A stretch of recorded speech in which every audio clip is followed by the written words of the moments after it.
What is Psychotria viridis? Psychotria viridis, often called chacruna, belong to the Rubiaceae family, is a tropical shrub native to the Amazon basin. It's a crucial ingredient in the traditional brew ayahuasca, used by indigenous people for spiritual and medicinal purposes. This plant is known for its psychoactive properties, which come from its primary active compound, dimethyltryptamine, DMT. Where does Psychotria viridis grow? Psychotria viridis thrives in the lush, humid environments of the Amazon rainforest. It prefers the undergrowth of tropical forests where the soil is rich in organic matter and the climate is consistently warm and wet. If you're looking to grow it outside its native habitat, you'll need to mimic these conditions as closely as possible. How to grow Psychotria viridis? Growing Psychotria viridis can be a bit challenging outside its natural habitat. Here are some tips based on my experience. Climate: ensure a warm, humid environment. It thrives in temperatures between 70 to 85 degrees Fahrenheit, 21 to 29 degrees Celsius, and high humidity. Soil: use well-draining, organic soil rich in compost. A mix of potting soil, sand, and peat moss works well. Light: it prefers indirect sunlight.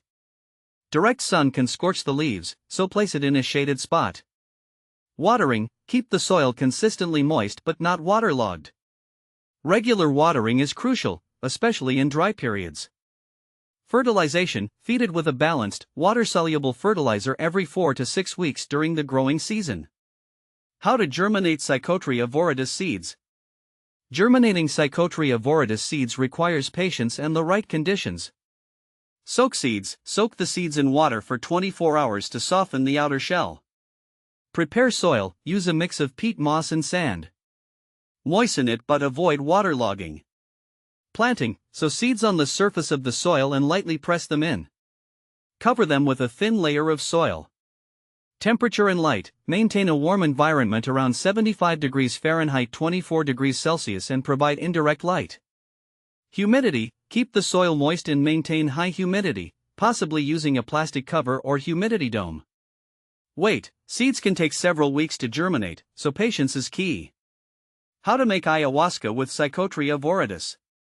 Making ayahuasca traditionally involves combining Psychotria viridis with Banisteriopsis caapi, another plant containing MAO inhibitors. Here's a simplified version of the process. Ingredients: you'll need Psychotria viridis, Banisteriopsis caapi, water, and a large pot. Preparation: boil the Banisteriopsis caapi stems in water for several hours to extract the MAO inhibitors. Strain and set aside. Add Psychotria viridis, boil the Psychotria viridis leaves in a separate pot, then combine the two liquid extracts. Reduce, simmer the combined liquids until you have a concentrated brew. Strain, filter the liquid to remove any plant material. Note: this is a highly simplified version of the process and should not be attempted without proper knowledge and precautions. The preparation of ayahuasca is traditionally done under the guidance of experienced shamans. Can you smoke Psychotria viridis? While it is technically possible to smoke Psychotria viridis, it is not a common or recommended method of consumption. Smoking may not effectively release or deliver the psychoactive compounds, and it can be harsh on the lungs.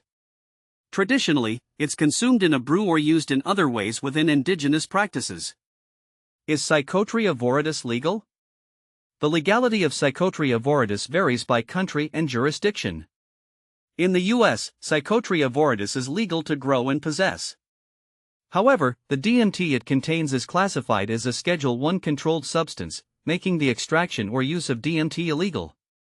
In Canada, growing Psychotria viridis is legal, but similar to the US, extracting or using DMT from it is illegal. In other countries, laws vary, so it's important to check local regulations. Is Kalapanga the same as Psychotria viridis? Kalapanga, or Diplopteris cabrerana, is often confused with Psychotria viridis. While both are used in ayahuasca preparations, they are different plants. Kalapanga contains a different set of alkaloids and is sometimes preferred for its unique properties. Psychotria viridis versus Mimosa hostilis.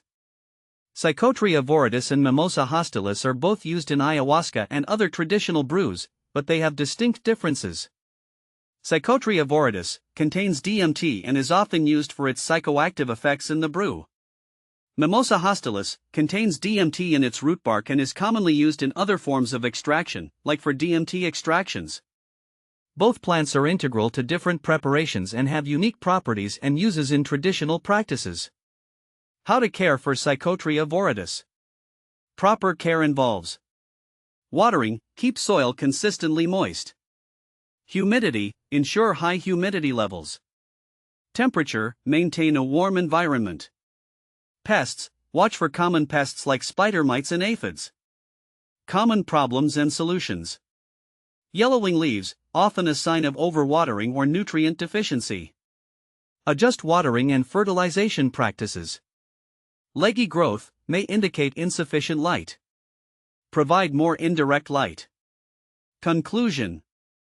Psychotria viridis is a fascinating plant with a rich history and significant role in traditional practices. While it poses some challenges for cultivation and legal concerns, its unique properties and uses make it a plant worth exploring.